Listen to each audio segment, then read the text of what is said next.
Hi, this is Ned Siegfried from Siegfried and Jensen. As proud sponsors of Beliefcast, we hope you are inspired by Todd's weekly podcasts, which contain so many courageous stories of recovery and personal growth. Remember, it's not what happened in the past that matters, it's what happens in the future. We invite you all to work hard and be optimistic about your future. Enjoy today's podcast. And we are back. This is Todd Sylvester with the Todd Inspires Beliefcast. Thank you for tuning in once again. You guys are fantastic. I know I say this every time, but it just really blows my mind how amazing everybody is. And, you know, the power of connection and the power of everyone sharing stories that will help change someone's life. I get messages all the time that these stories have saved lives. And today's going to hopefully be no different. You guys are going to be blown away of these two amazing people that I have here today. Before we get to them, I want to give a shout out to our sponsors, Wasatch Recovery, Siegfried and Jensen, Living Recovery Interventions. I just landed Thread Wallets, which is really cool. Thread Wallets is a sponsor. Mountain West Spine and Orthopedics and Veracity Networks. You guys are fantastic, and you make it possible for me to do everything that I get to do, which is really cool. And so, yeah, I can't thank you guys enough. And today's going to be fantastic. And we've got two people who have already been on the podcast who happen to be sisters. We have Erin and Hayley Evans. Erin and Hayley, thanks for joining us. Well, thanks for having us. Happy to be here. This is so cool. I've had both of you on before. And Hayley, I've had you on. It's been a couple years probably at this point. Mm-hmm. And Hayley and I know each other through, I met you here. Actually, you used to be a client here at Wasatch Recovery. I did, yep. Yeah. And you look amazing. And I know you're living an amazing life now. And I want people to hear a little bit of your story on that as well. And it's been fun to watch you just thrive in life again, truly. Yeah. I mean, you really are a walking miracle. You should not be here. And Right. to see you here and just shining and beautiful, and it's so cool. Thank you. Yeah, you bet. And then Erin is Hayley's older sister, but they look like twins. I mean, they truly do. A lot of people say that. Yeah, do you hear that a lot? Oh yeah, 100%. Oh yeah, you honestly, like if I said, hey, here's the twins, they would be like, they wouldn't even think twice. It's really cool. Erin has written an amazing book called There Are Fairies at the Bottom of Our Garden that, you talk about battling cancer and addiction, and then the greatest ally is hope. This is where you've taken journal entries from your mom and also from Hayley, and just what your mom and dad went through. And for those who don't know, both your mom and dad have passed away. Mm-hmm. And, Erin was one of these kind of lone wolves for a minute, because while that was going on, Hayley was going through addiction. And so with addiction, Erin's thinking Hayley could probably die at any moment at the same time. And here you are dealing with the loss of your parents, and also Hayley going through what she's going through. But you've written this amazing book, and it's really heart-wrenching when you read this thing, but it's beautiful at the same time, and it's just real, and it's raw, and it's journal entries, and then it's your own thoughts about what you were going through. And just a fantastic book. And you guys, we do have to give a shout out. Hayley has a dog named Stella, and Erin has a dog named Bella, right? Yes, our kids. The kids. Yeah. You got to give a shout out to the kids, but they have these two amazing dogs that they love, and they're just amazing companions, and we talk about how they're good while you're going through grief, and so on and so forth. They're both doing amazing things, but I'm going to stop talking here. But maybe we'll start with you, Erin. Why don't you give us a little background, let our listeners know what do you do, and then just kind of a little update with where you've been since we've last talked. Well, during the day I work at a gallery up in Park City, Utah. So I'm a director there for about 12 years now, which is crazy to think. Yeah, I was supposed to be there for 3 months, and now 12 years later I'm the boss. That's amazing. So it's a great job, but it's also because it allows me to do things on the side. So I was able to write the book, or I've been a television host at the local television show, where I've been able to interview a bunch of people and produce my own segments, which has been a lot of fun. And then just in my free time, I like to be outside with Bella and my husband, Mike. Yes. And just spend as much time out in nature, because that's really where I find the best way to cope with life in general. Yeah. I guess. Yeah. Both of you seem like free spirits, like that way, you know, like you enjoy the outdoors, you enjoy just being present, those kind of things. And just, again, you guys seem to enjoy life despite what you guys have been through. As much as we can. Yeah. Yeah. So, yeah. So Hayley, why don't you give us a little background about you? So I am in recovery from addiction, and I've been in recovery for multiple years now. And Congrats, by the way. Yeah, That's thank amazing. you. Yeah. Thank you. Yeah. And I have an amazing job. I help contractors get licensed with the state, but I also get to build dreams. And Yeah. I joke with my contractors because a lot of them have criminal records, and I think it's part of like you have to have a criminal record to be a contractor, but it's really cool because I get to relate with them on that level. For sure. And help them realize that it is possible to change, you know? Yeah. Wow. So I love my job, and my dog Stella helps me through a lot of things. But yeah, just been living life and traveling as much as I can. And I have a great group of friends that I love to surround myself with. So Yeah. Oh, yeah. I always see you in these group pictures with all these. I'm like, man, she just living the dream, it seems like, all the time. And in your relationship with Chris. yes. Just want to point that out. Shout out to Chris and Mike. Just hello. Yes, I'm in a healthy relationship, Yes. which is awesome. So cool. And keyword healthy. Yes. Right? Yes.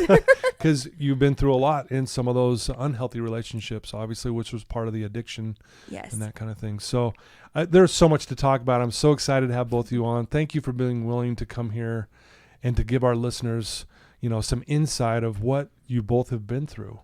Like we mentioned, you know, and both of your parents have passed away. And I think you said tomorrow, which is what, June 7th, is your mom's 70th birthday. Would have been your mom's 70th birthday. So what a great way to honor her today, to be on the show. And then also, you know, I mean, your parents couldn't be prouder, I'm sure, at this moment, seeing you two together talking about these amazing things.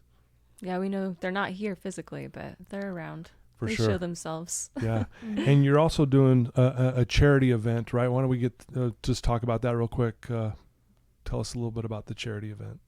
Yeah, Hayley and I both wanted to do something in honor of our mom, so I was telling her, let's do flowers or this. And then Hayley came up with the idea. She's like, why don't we do something at Huntsman? So Huntsman Cancer Institute. Yeah. And so that's where Mom got a lot of her infusions and spent most of her time. But we loved Huntsman. We call it Hotel Huntsman because it's so nice up there. Yeah, it is. Bougie. It's It is very bougie. bougie. Pretty bougie. So what we're doing we're filling bags full of goodies for long-term cancer patients up there. They Oh, have nice. a list of items that they ask for, like coloring books, activity books, colored pencils, and so Yeah. many other items. So Hayley and I put out a post on Instagram and Facebook, and we've had so many donations already and money, and it's going to be a party with a purpose. That's what I like to call it. And we're doing it at a local park where everybody right can on. get together, fill the bags, and then we'll do a toast to our mom. Oh, beautiful. So if someone, let's get right to it, wants to be involved at this point, even though it's coming up, how would they do that if they want to donate or help out? They can just reach out to us. Okay. Just via social media? Yeah. Yeah. And we'll put all that in the show notes as well. But Yeah. We have a link to the Amazon wish list on my Instagram, and then we'll post about it again tomorrow on Okay. Mom's birthday. all right on. It's this coming Sunday, so it is soon. Oh, But we're wow. hoping if we can post it tomorrow, people order things right away, Yeah. we'll get it in time. Yeah. But So. but they could probably still donate even if it's even after the fact. And therefore, they can, you know, help you, Right. you know, with that as well. So We want to do more of these. Hayley and I want to do them on a regular basis. Mhm. Yeah. So love it. Yeah. Love it. So I definitely want to get into you know, what happened with your mom and dad, but what's it like you two being sisters? Let's get right to it. It's so Erin is very type A and I'm very type B. Okay. So sometimes it's, you know, we mesh together really well. Yeah. But sometimes we don't understand each other. but it hasn't caused a problem. No. We're best friends. Like before when Yeah. Hayley was coming out of her addiction, I was just like, who is this person? I don't know who this person is. Yeah. I still remember driving her to go to get her car because her boyfriend at the time had taken it while she was in jail and he got a DUI. And I took her to the lot and I'm thinking to myself, this person's a stranger in the seat next to me. And then, 4 years later now, I talk to her every day and we talk about everything. And wow.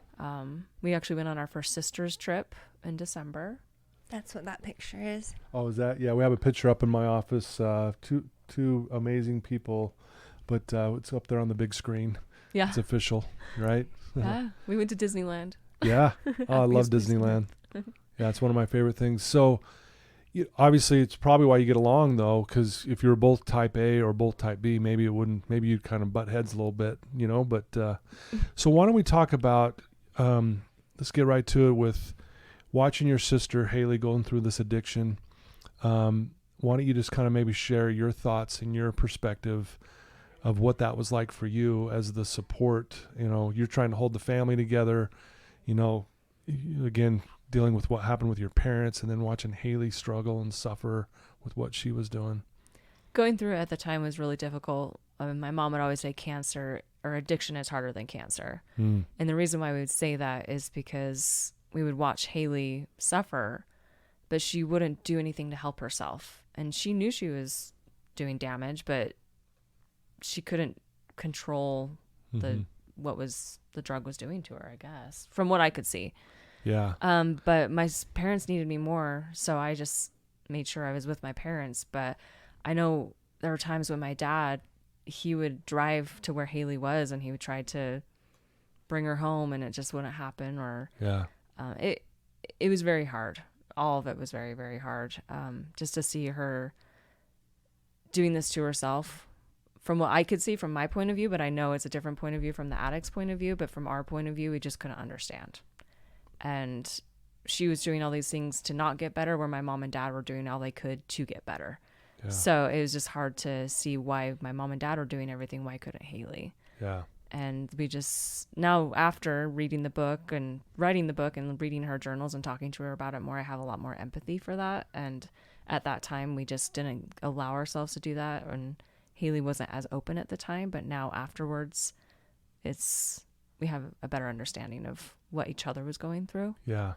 I think. Yeah. Hayley, did you understand at the time like how this was affecting your sister and maybe the weight of what she was going through during all that? No, I didn't. Honestly, Erin was enemy number one to me when I was in my addiction because she wouldn't put up with my stuff, Yeah.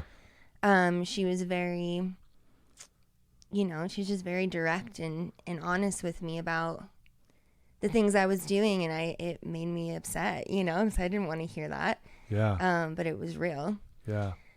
So no, I didn't understand, and I didn't really understand what my parents were going through either. I really didn't know that I had the capability to, Right. I was in a really dark place, and I've held a lot of shame and guilt about not being there for my parents in their last days or my sister. But now I understand that addiction is so powerful, and it overtakes you, and you're not the same person that you are. Yeah. And the Hayley today would never, ever, just be absent like that. And the fact that I was, I can understand that it was, I was not well. Yeah. So. Yeah. When someone's caught up in addiction, I mean, because logically you go, well, I would never do that. But when you're caught up in it, you just do things you'd never thought or dream you would ever do. You've been through so much. Why don't you give our listeners a little more background?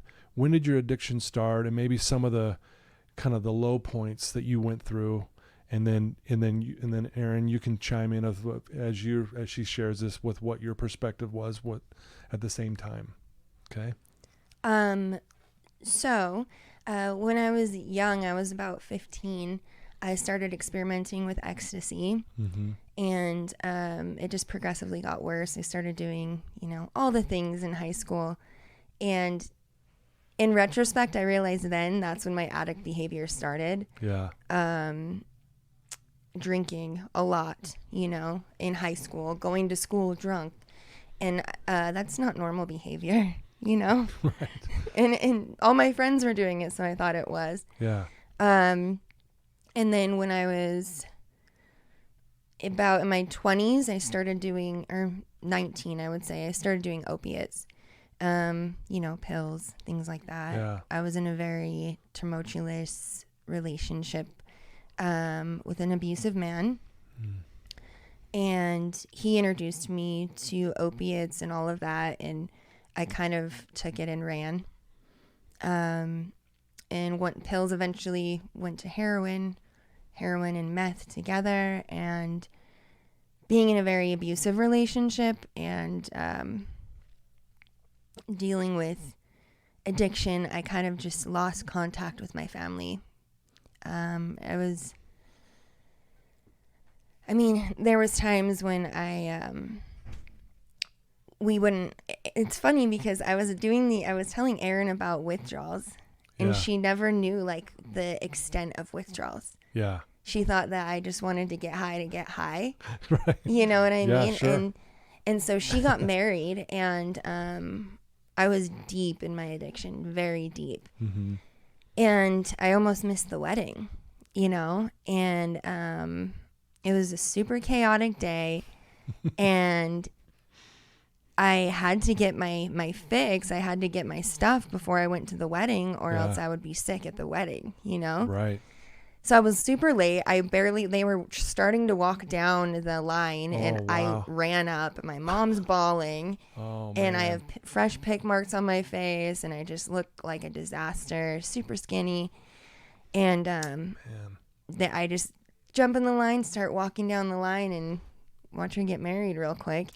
But now we talk about it, and she still was holding a resentment against me towards that for obvious reasons, right? Sure. Oh, yeah. And she's like, I just don't know why you needed to be high that day. And I was like, it's not that I did need to, but it's not that I wanted to feel like the sense of euphoria. It's because the withdrawals are so intense that you can't move if you don't have that. Yeah. And it was interesting that she didn't quite understand that. Yeah. I think a lot of family members don't understand that. I mean, we've never been through it. Yeah. So we don't know what's going on. And at that point in time, I don't feel like it was something a lot of people talked about. Right. And so a lot of like addiction is just thrown under the rug, and it's something to be ashamed of in your family.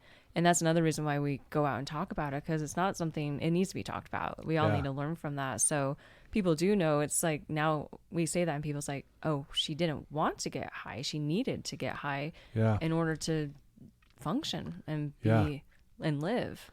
And that's what keeps people in the addiction. I've heard it described this way, that, you know, think of the worst flu you've ever had before and then times it by 10.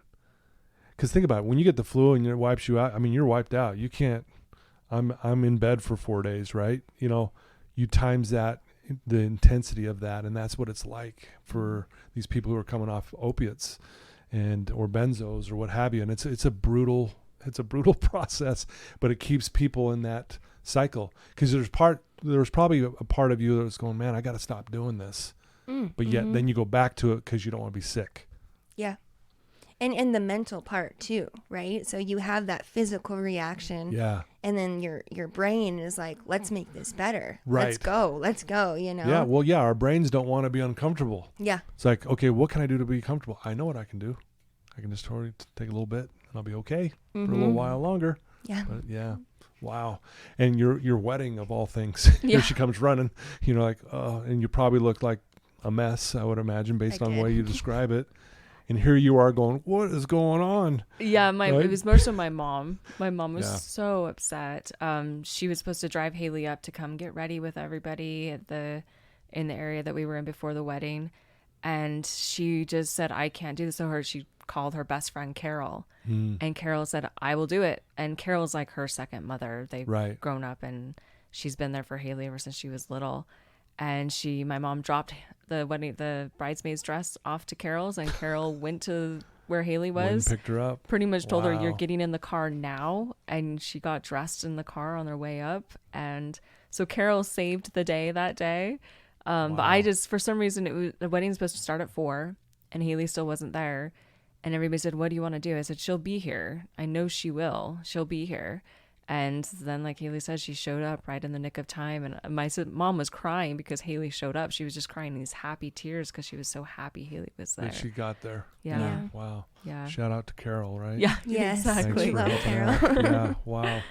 Well, I mean, we could talk a lot about that, but I maybe have you guys also talk about what happened to your mom and dad, because I think, there might be a lot of people listening not quite sure what happened. So maybe describe what happened to your dad and then your mom, and what that was like too. Obviously both of you going through this, maybe seeing it from different angles because of what you were going through, Hayley, but maybe talk about what happened to your mom and dad so our listeners can understand that better.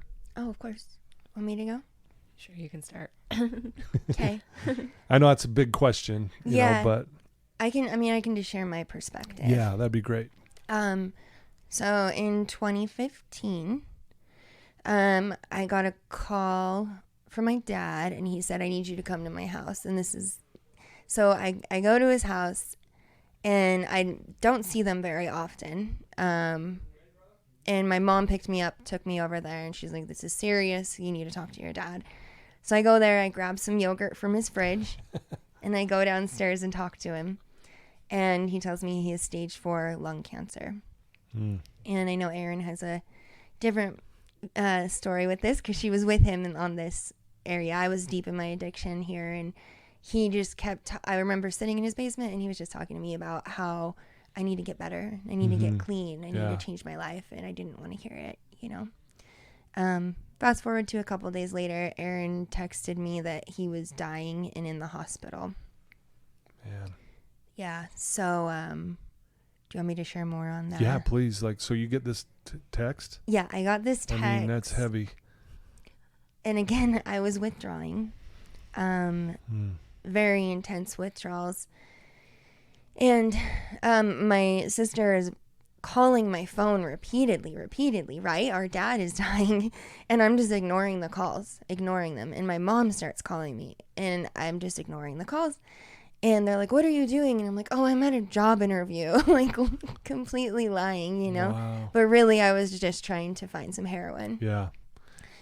Yeah, So, you don't typically, what are you doing? I'm trying to find some heroin right now, but can I call you back? Yeah. You wouldn't normally say that, I guess, right? Right. But now I can be honest about it, right? So, so anyway, Erin texted me and said, Dad is literally dying. You need to come up to Huntsman right now.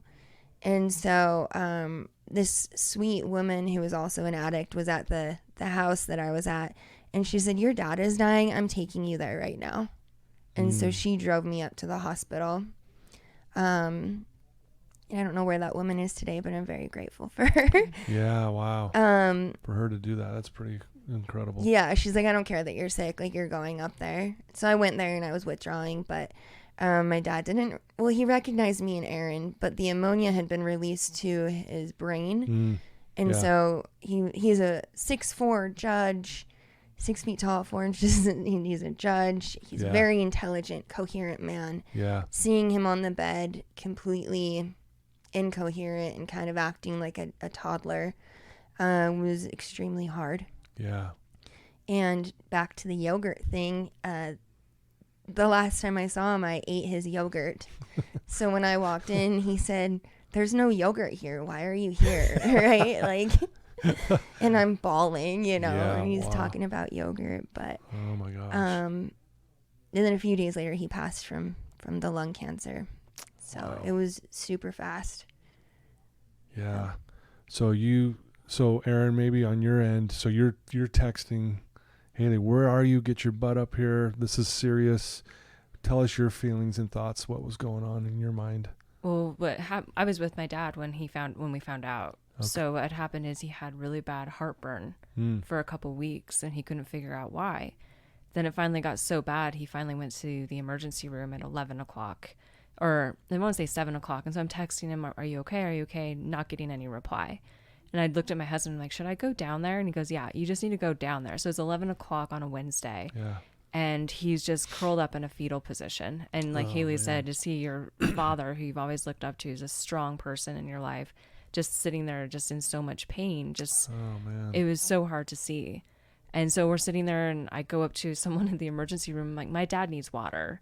And it apparently was the doctor who was very nice about it. Right. But he came in and just told us that he had lung cancer, and they didn't know at that point, they didn't know how bad it was. Right. So I didn't know what to do. I wanted to just fall to the ground crying. Oh, yeah. But I was like, no, I've been in this position before. I was there when they told this to my mother. I just need to stay strong for my father. He's always been there for me. So I remember following him up to his room where he's going to stay for the next couple days, and just getting to my car and just crying. Like, I couldn't even put the key into the ignition because I was just like, this is so much right now. My mom has cancer. My dad has cancer. And now my sister has a heroin addiction who isn't here for me. Oh, my gosh. And thank goodness I had my husband and my dog, like we said before. But it was just so difficult at that point in time to just think that my family is just falling apart. Oh, my goodness. And then I thought, well, if we've gotten through this with my mom, we can get through this with my father. So just keep going and keep moving and just do what you can. The next few days he was at that hospital, and then he went home, but he was still very, very sick. And so my aunt, who is his older sister, came over and she said he has to go to the emergency room. She had no idea how bad he was. So I took him up to the U, knowing that if he goes to the University of Utah, that he's going to be able to get into Huntsman, because that's where it happened to my mom several times. Right.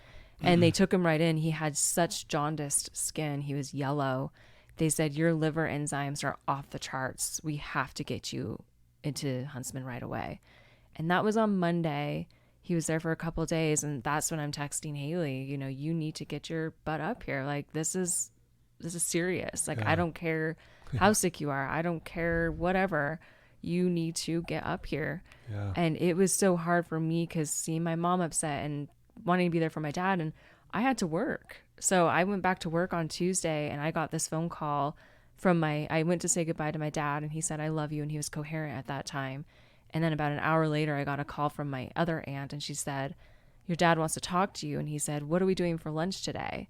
And I was like, that's when I knew. I was like, he's not well. Yeah. So I rushed down the canyon because I work in Park City, and just went to his side, and I was there until he passed. And luckily Hayley was there when I got there, which was a sigh of relief. And yeah, I bet. My mom was able to take her. And I know Hayley was saying that she needed to get high. And from writing the book, I realized that my mom, she didn't want to enable her, but she also knew that she needed to be there for my father. So I remember my mom, Hayley, telling me that my mom drove her to go get her fix. Did she pay for it too? Yeah. So mom paid for it just because she knew it was more important for Hayley to be there at that moment, whether she was high or not. Yeah, and that, people might be thinking, what's going on there? But she knew how important it was because your dad was on his last breath, basically, knowing that you got to be here. We can't not have you leave. I mean, can you imagine had you had missed that or, Right. And in the mind, and unfortunately, how enthralled I was in my addiction, I don't know that I would have, I don't know what I would have done if I hadn't, I don't know. It's kind of sad to think about, but because you never know if you don't have your fix, if you're not, and especially in a terrible time like that, the only thing I know to make me feel better at that point was to numb it out, Yeah. And so, so people might think that, like, why did her mom do that? But I'm grateful that she did. Yeah. Yeah. And people who have been, I've been addicted, and I know what it's like to go through that and withdrawals. And so I get it. Some people might be thinking, well, why would they do that? But again, I see how important it was that you had to be there for your dad, especially at that time. Right. Yeah. And I think mom wanted you to be there for her too. Yeah. Even though they were divorced, he played a big part of her life. And Hayley stayed with mom during that time. And I think it was so important for them to have each other at that time, whether you were high or not. Yeah. Yeah. Wow. It just blows my mind, what you guys have been through. Let's talk about your mom and just kind of maybe what she went through and kind of do this kind of the same background like you did with your dad. Maybe start with you, Erin, on this one. Me. Yeah. It was in August of 2013? 2012. 2012. Yeah. You have a better memory than I do. So I was holding a bridal shower for one of my best friends in my mom's backyard, and my mom just wasn't feeling well. And then her stomach started to swell up.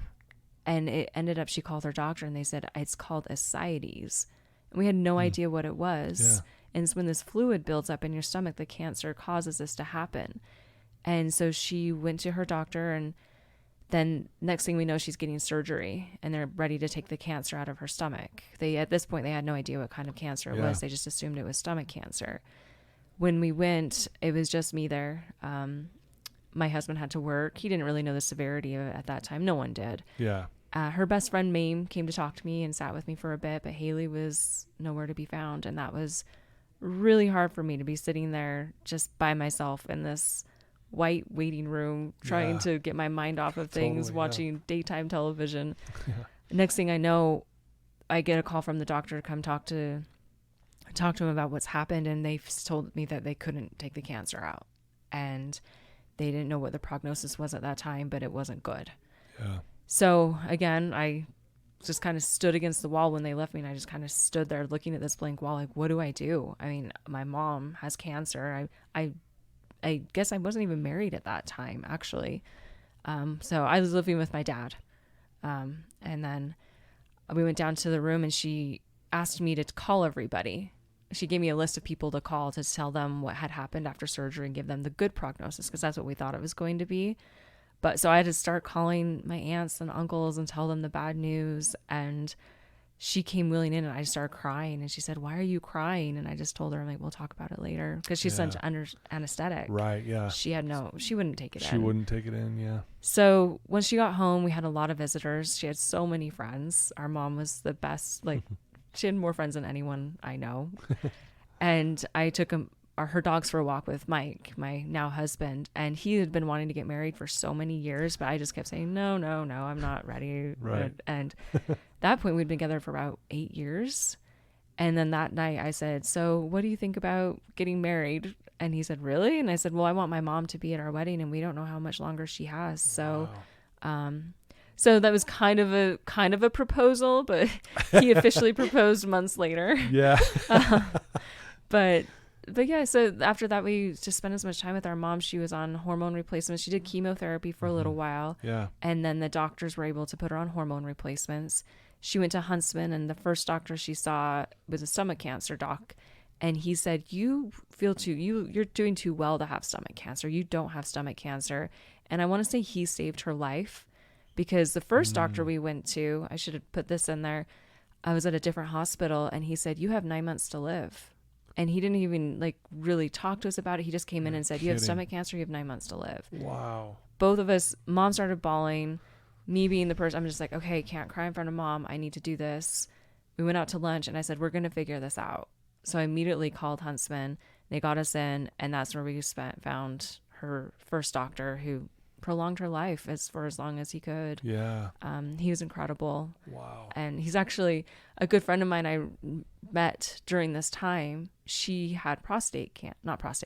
Okay. And she had 1% chance of living, and he saved her life, and she is doing so well right now. So meeting her while my mom was going through cancer was, I feel like, was meant to be. Yeah. And she's still one of my dear, dear friends to this very day.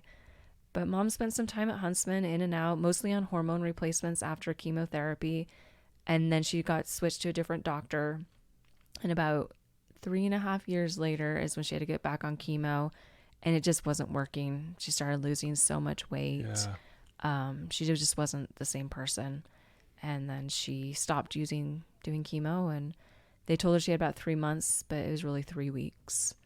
And during that time was really tough, because we were planning on going through things through her house, going through photographs, having her tell me stories and what to keep and what not to keep. And we just didn't get that chance.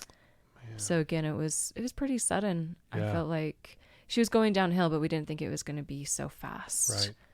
Right. But she had friends and family to the very last day staying with her. And what day did she pass? What year was that? January 30th, 2017. 2017. And your dad passed in? September of 2015. 2015. And my mom passed on the same day as my grandfather. her dad. Really? Mm-hmm. Oh my goodness. And they were very close. Yeah. Yeah. So your dad passes away, your mom passes away.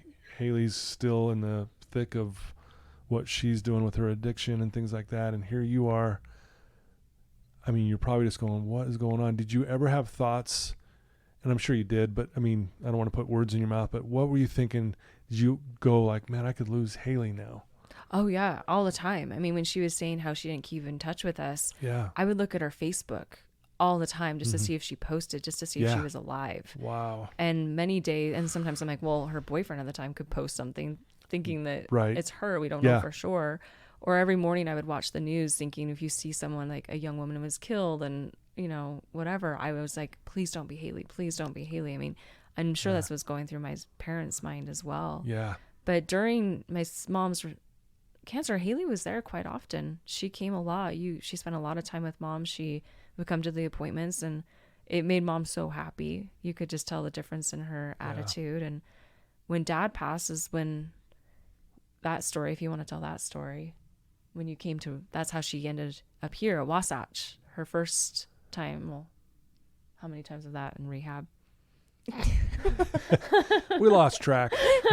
Been to rehab a bunch, but yeah. When my dad passed, I got an intervention from them. They told me money was at the house.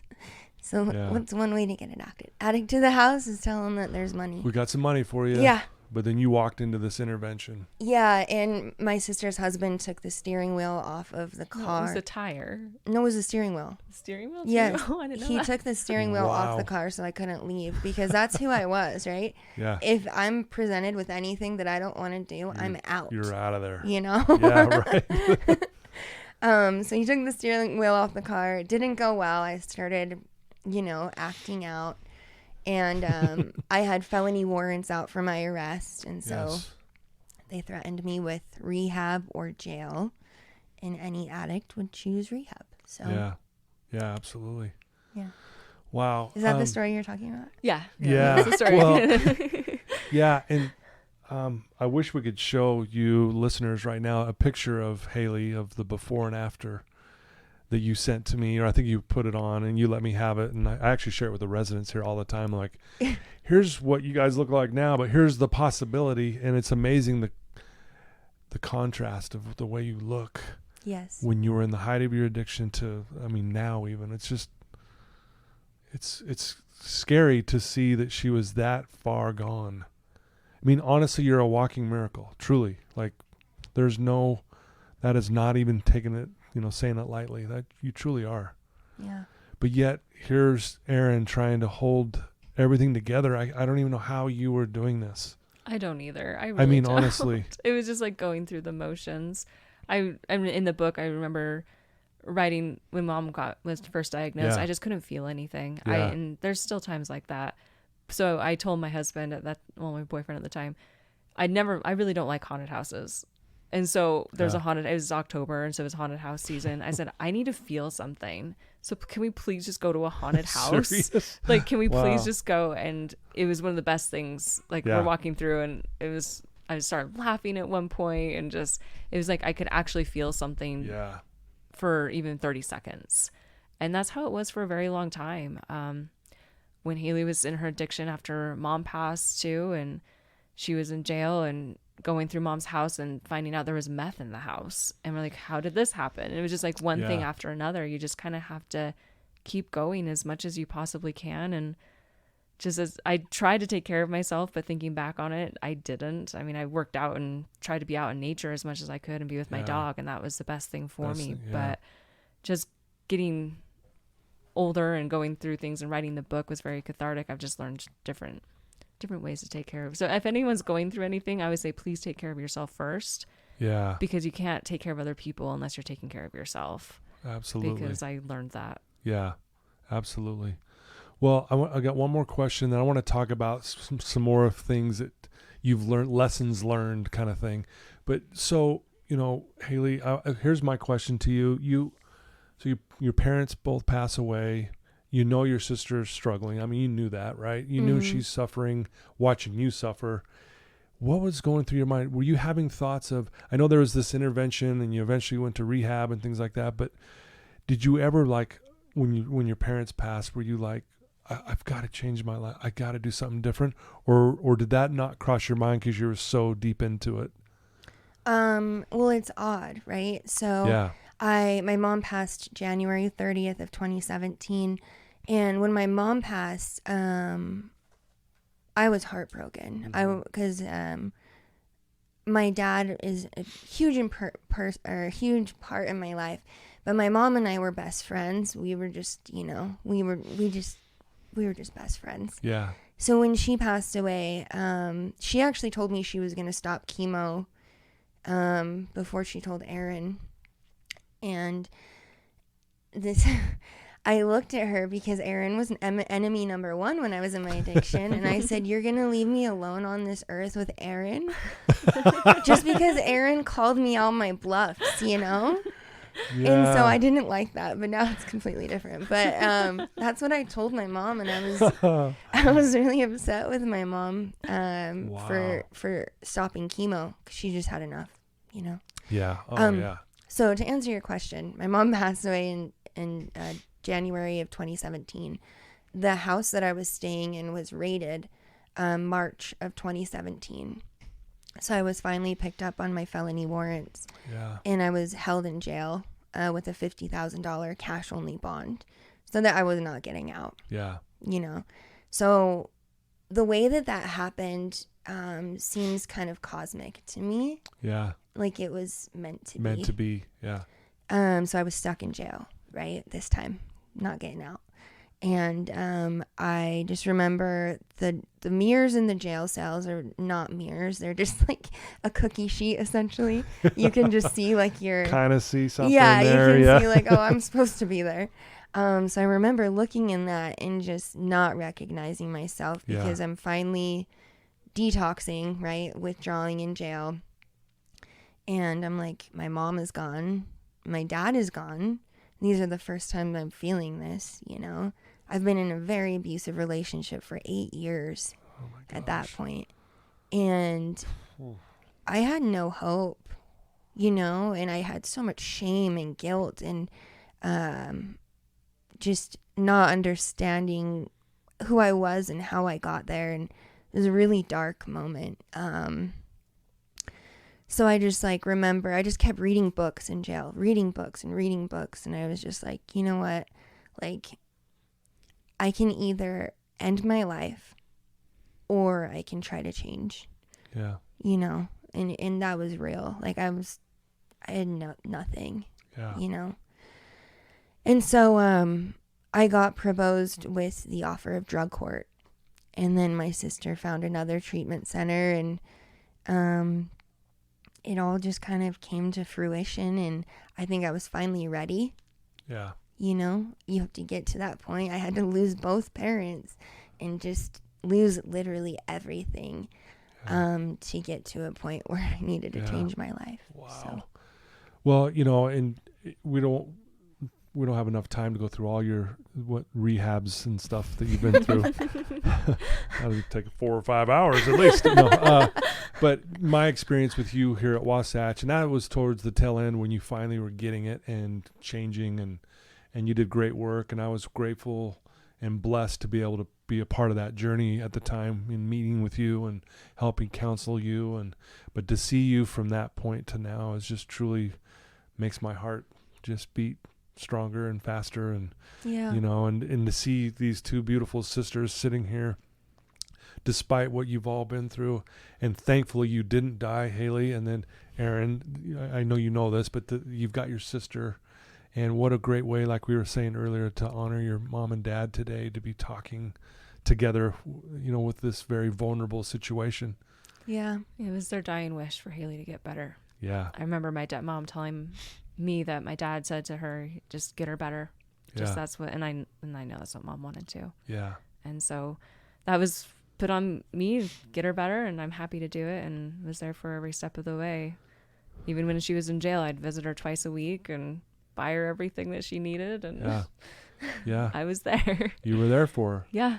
Even when you're like, I don't want my number one enemy coming to see me. Stay out of here. See, I wasn't an enemy at that time. At that point, you weren't. Yeah, at that point, you were like, not. No, Yeah. she wasn't at that point. I was like, oh, wow, okay. She Yeah. actually does love me. And Yeah. she's just giving me tough love, you know? Yeah. Well, that's what you have to do. That's what we were told to do. You know, you just have to give Yeah. tough love.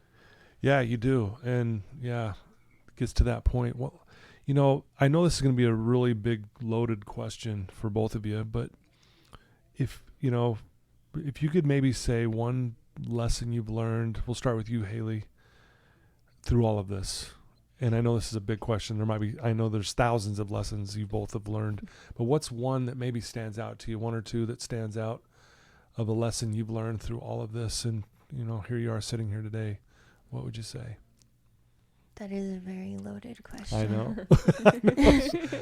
Sorry to hit you with that one, because again, I know, but I think Yeah. our listeners need to hear, you know, because there's probably some going through the same thing. I'm sure they have a brother or a sister or a mom or a dad who maybe have passed away, or they've got a loved one going through addiction, and Yeah. I don't know. I mean, it's tough, but man, there's so many amazing lessons at the same time that happen. So many. So many. So many. So in regards to grief, right? It's been really hard I didn't really get to say goodbye to my parents, right? And the one thing that lives with me is treating others the way that they taught me to treat others, or living life the way that they taught me. So like the best versions of them. And what I look up to in them is how I live my life. And that's really all that I have, you know? Yeah. Like I have mementos and stuff like that, but living the way that they taught me to live, or the way that they lived their lives, the ways that I appreciated them as, that's kind of how I live my life now. And in regards to recovery, it's just one day at a time. Keep pushing. Yeah. And just, you're amazing. No matter what you've been through, you are amazing. And you have everything in your palm of your hands, and you have all the potential in the world. Just keep going. Keep going. Wow. Yeah. I love that. Honoring them by living the best attributes and characteristics that were them. That's beautiful. Thank you. Erin, how about you? For me, it's just don't sweat the small stuff. I mean, I know that sounds simple, but like Hayley said, I'm very type A.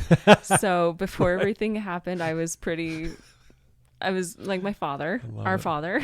Yeah. But after everything happened, life is short. You just never know. So live your life to the fullest. If you want to take that vacation, take that vacation. Yeah. If you want to eat the food, you want to eat that food. You just live your life, because you just never know when it's going to happen. We found out our dad had cancer on Friday, and he passed on a Wednesday. Wow. And he was the strongest person we've ever known. Yeah. And so you just never know what could happen. So that, and I'd like to say my biggest strength is my vulnerability, and my ability to be vulnerable. And writing this book was so huge, because it was right when we were in the middle of things. It's not when the end, like Hayley, like things are all good now. This book is when we're in the middle of it, what we were feeling at that time. And hopefully that will help others realize, like, when you're in the middle of it, things can turn out, things may not turn out, but when you're in the middle of it, that's when you want to tell your story. Yeah. The book is called There Are Fairies at the Bottom of Our Garden, and it's very heart-wrenching, but beautiful, like I said, at the same time. It's very real. It's straight from journal entries and your own thoughts, and it's just a beautiful book. I recommend anyone getting this book who's going through grief, or have a loved one who's struggling, or no matter what it is. It doesn't have to be cancer or addiction. It can be anything, and people can gain a lot of insight from what you've written in here, and what, your own journal entries even are so raw and real. It's actually really amazing, I think, that you did this.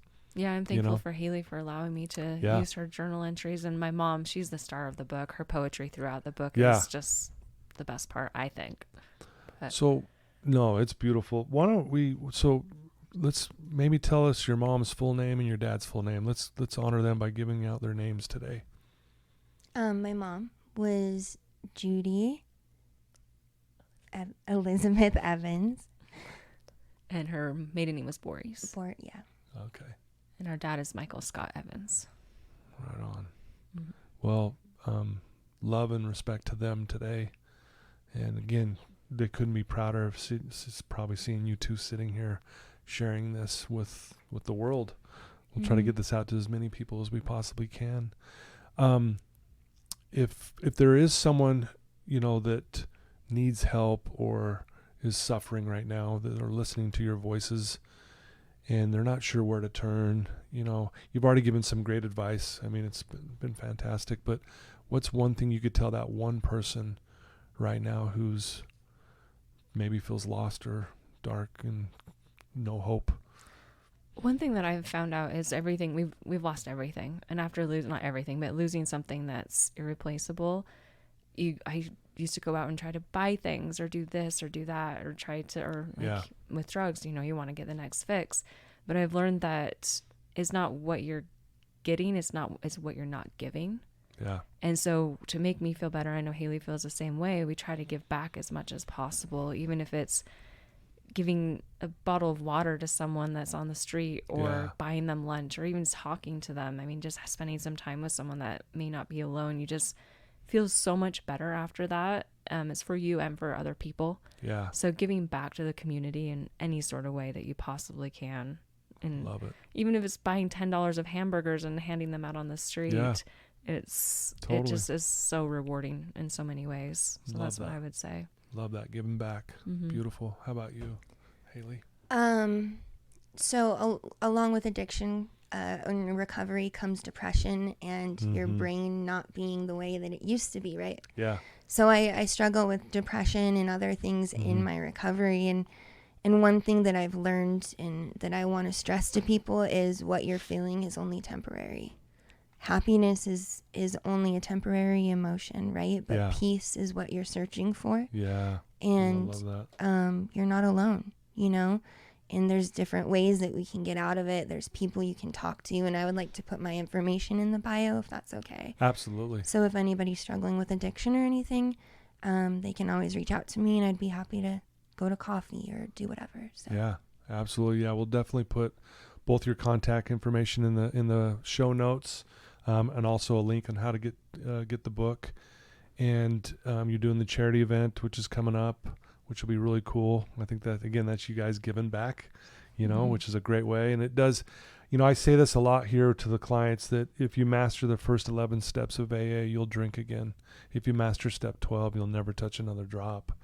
And step 12 is giving back. It's making a difference in someone else's life. And and so, wow, I mean, there's so much more we could talk about, but I think this is a good place to just kind of wrap things up. It's just, as I sit here and listen to what you guys have been through and how you guys have, survived this and now honoring your parents by living a good life. And like you said, it's the greatest gift you can give your parents is to be this. And I'm sure they're probably laughing, like now they're best friends, sitting here, used to be enemies, and it was enemies for a reason. I get it. Yeah. You weren't necessarily enemies, but it was just because of what was going on. But to see you guys together, it's just truly a miracle. It really is. Isn't it? Mm-hmm. Yeah. I'm grateful for her every day and that she's still, that she's here. Yeah. Yeah. Well, your story still, Hayley, helps so many people here. I share it all the time. Good. About a certain store we won't mention that used to help supply your drug habit, but how you made amends and just your before and after picture. I always just show, hey, it's possible you guys can change, and it's just, I hope you know that even when you're not here, you're still helping people. So grateful to be a part of your journey here at Wasatch Recovery. It was awesome. Thank you. Yeah, I love it here. Yeah. Any final words before we wrap it up? Any final quotes or anything you'd like to share? I don't think so. Just don't give up, Yeah. It sounds so stupid and cheesy, but really don't give up. Yeah. Yeah. Don't quit before the miracle happens. That's what I've always been told. And I think it's true. Yeah. Just keep going. I love it. We'll end right there. That's beautiful. Don't give up. Don't stop before the miracle happens, guys. Don't ever forget that. If you have a loved one who's struggling right now with addiction or cancer or whatever, or if you're in a dark place, but if you know someone, share this episode with them. This will help break the ice. It'll inspire them. Hayley and Erin will inspire them to know not to give up and to keep pushing forward. And so this has been a wonderful episode. Thank you guys. This has been fantastic. You guys are truly amazing. There's a light in this room because of you two, and we're grateful to have you in this world. And again, like we said, your parents are very proud of you, I'm sure, right now, just clapping away and cheering you on at this very moment. So thank you for being willing to be vulnerable with us today. Yeah, Thank it's you. been an honor. Yeah. Well, there you go, folks. Thanks for tuning in. Like I said, share this. Thanks to our sponsors. You guys are fantastic. This wouldn't be possible without you, and I'm so grateful for it. And I'm grateful that I get to sit with these amazing people face to face. I'm spoiled. I get to sit here and hear the story firsthand, and so it's really cool. But I love you guys, and please tune in till the next one. Love you.